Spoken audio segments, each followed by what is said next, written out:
네, 하나님의 안전한 집입니다. 화목하지 않은 가정에서 자란 저는 안정감에 대한 욕구가 강했습니다. 그래서 나만 바라보고 가족을 성실히 돌볼 것 같은 남자를 만나 안전한 집에 대한 환상을 품은 채 결혼했습니다. 그러나 막상 결혼한 뒤에도 불안했는데 전 돈이 없기 때문이라 생각해 돈을 벌고자 애를 썼습니다. 그러다 건강도 잃게 되었고 건강을 되찾으려 애를 썼지만 그것도 잘 안 되었습니다. 이런 인생이 참 불안하고 헛되어 결국 하나님을 찾게 되었습니다.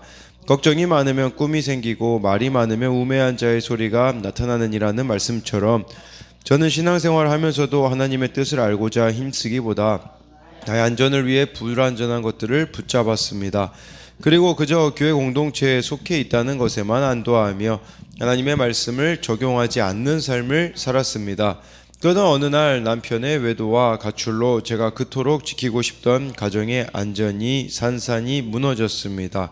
철옹성이라고 생각했던 행복한 믿음의 가정이라는 우상이 무너지자 저의 육신은 더욱 황폐해졌고 저의 신앙의 민낯을 보게 되었습니다. 믿는 사람이 더하다는 세상의 수군거림에 수치스러워 낯빛이 변해갔고 기쁘게 섬기던 일들에도 생색과 원망이 올라왔습니다. 남들의 부러움을 사던 화목한 가정에서 졸지에 남편은 가출로, 아들은 군대 군입대로, 딸은 지방대 입학으로 다 떠나고 나 홀로 남은 집이 되었습니다. 그러나 주님은 광야에 홀로 버려진 것 같은 저를 가까이 오라고 손짓하셔서 말씀을 먹여주시고 지체들의 통해 돌봄을 받게 하셨습니다. 그제야 비로소 저는 하나님은 나의 하나님이 되시고 난 하나님의 백성이 됨을 확실히 믿게 되었습니다. 그러면서 남편과 함께 즐겁게 하나님을 섬겼던 지난 모든 순간이 이미 내가 받은 최고의 상임을 깨닫게 되었습니다. 그리고 하나님께 그동안 교만하고 불순종했던 저의 죄를 회개하며 공동체를 떠나지 않고 같은 고난을 겪고 있는 지체들을 섬기겠다고 서원했습니다. 제가 안전하려고 붙잡았던 그 많은 헛된 꿈을 깨우쳐 주시고 나의 불안을 잠재워 주신 하나님 감사합니다. 오직 하나님만 경외하는 삶을 살라고 주신 하루하루를 소중히 여기며 잘 살아내겠습니다. 네, 적용하기. 남편의 예배 회복을 위해 기도하는 마음으로 매일 아침밥을 차려 주겠습니다. 공동체 지체들의 고민을 들을 때 함부로 판단하지 않고 잘 경청하겠습니다. 네, 그래서 이렇게 가정의 안전을 지키고자 했지만 이것이 공동체에 속해 있다라는 것만 안도하고 말씀을 적용하지 않는 삶을 살자.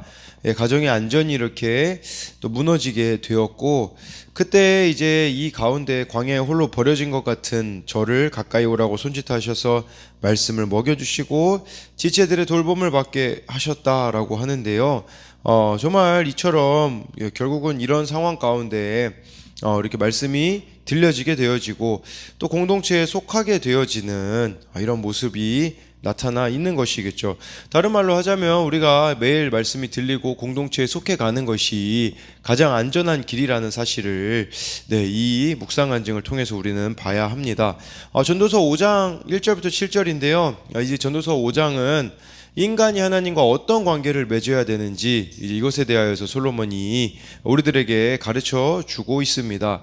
1절에요. 너는 하나님의 집에 들어갈 때에 내 발을 삼갈지어다.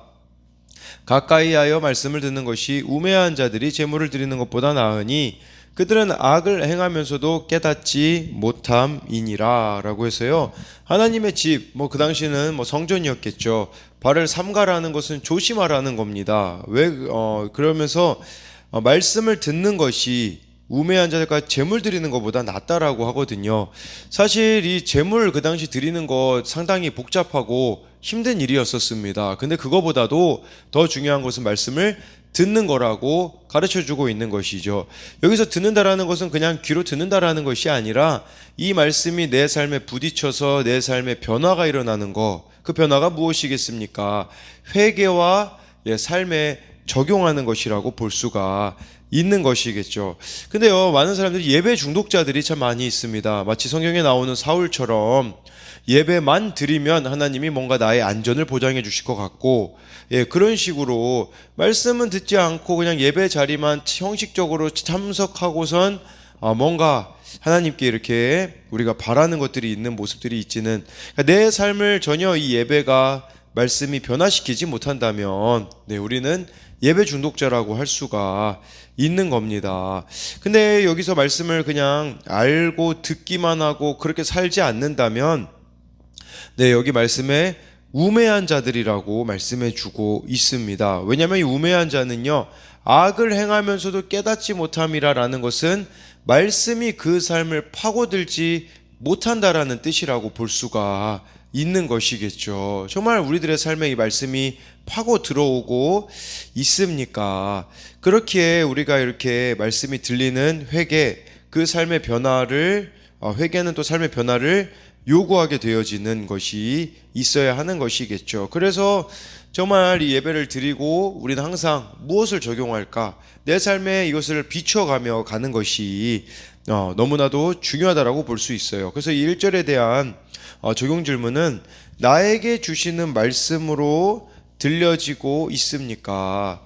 또 한 가지는요, 나는 예배를 드리러 교회에 갈 때 어떤 마음가짐으로 가나요?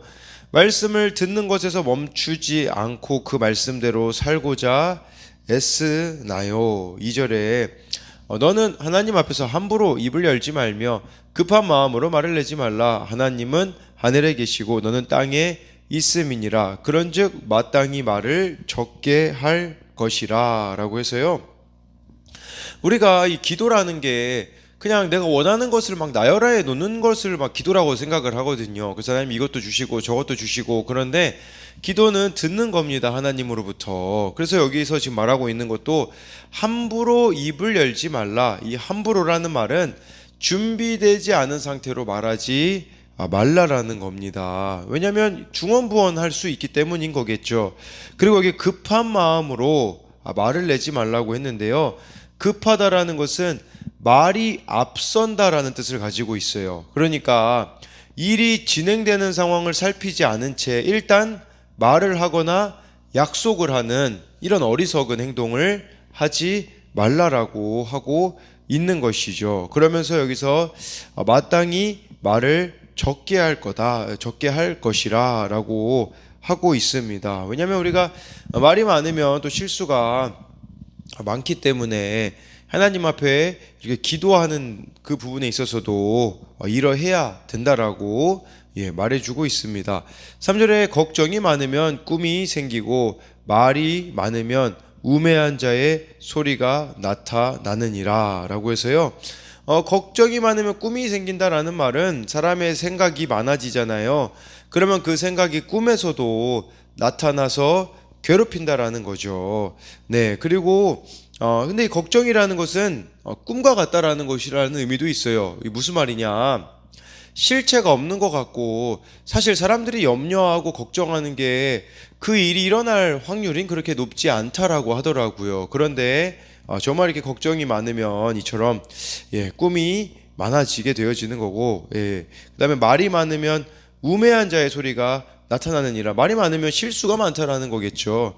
그래서 우리는 이렇게 날마다 말씀을 묵상하고 적용할 것을 찾아서 하나님과 바른 관계들을 맺어 나갈 때에 올바른 기도 생활과 또 우리들 가운데 있는 걱정들, 또 말에 대한 부분들도 이렇게 이것이 제어가 되어진다라고 할 수가 있습니다. 그래서 이 3절에 대한 적용 질문은 급한 마음에 경솔한 말을 내뱉어서 곤란을 겪은 적이 있나요?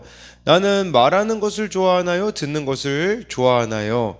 하나님이 아닌 다른 것에 마음을 두고 있기에 마음이 분주한 것은 아닌가요? 4절에 내가 하나님께 서원하였거든 갚기를 더디게 하지 말라. 하나님은 우매한 자들을 기뻐하지 아니하시나니 서원한 것을 갚으라 라고 해서요, 하나님하고 서원, 이 약속을 하잖아요. 그래서 약속을 했을 때 지켜야 한다라는 것을 말씀해주고 있습니다. 서원은 여기 보니까 신속하게 갚아야 한다라고 말씀해주고 있는데, 주로 사람들이 서원을 언제 하냐? 이 서원은요 자율적으로 하는 거거든요. 근데 주로 사람들이 언제 서원을 하냐면 위기 가운데 급한 문제가 있을 때 이렇게 서원을 하거든요. 근데 문제는 뭐냐면 그 기도가 응답되었을 때 언제 그랬냐는 듯, 마치 화장실 들어갈 때 마음과 나올 때 마음이 다르다라는 것처럼 응답됐을 때 잊어버리는 경우가 너무 많습니다. 그래서 서원한 것은 반드시 갚아야 한다라는 거겠죠. 뭐 대표적으로 야곱도 정말 그 이제 에서한테 그 장자권을 빼앗아 도망갈 때 서원을 하지만 지키고 있지 않잖아요. 그러다가 위기를 만나면 또 기억하게 되어지는 거예요. 아, 내가 그때 그 약속을 했었지. 이런 식으로 반복하지 말라는 거예요. 또 우리들에게는 이렇게 큐티하다가 적용을 하잖아요. 이렇게 하겠습니다. 근데 그 적용이 삶의 변화가 되어야 되는데 그냥 고백으로만 그칠 때가 있어요. 이것은 말하고서는 지키지 않는 경우들이, 이것은 정말 이렇게 하나님 앞에 합당하지 않다라는 것이겠죠. 그래서 이 4절에 대한 적용 질문은 나는 어떤 서원 기도를 한 적이 있습니까? 그 서원은 어떻게 지켰습니까? 5절 6절 보면요. 서원하고 갚지 아니하는 것보다 서원하지 아니하는 것이 더 나으니 6절에 내 입으로 내 육체가 범죄하게 하지 말라. 사자 앞에서 내가 서원한 것이 실수라고 말하지 말라. 어찌 하나님께서 내 목소리로 말미암아 진노하사 내 손으로 한 것을 멸하시게 하랴라고 해가지고요.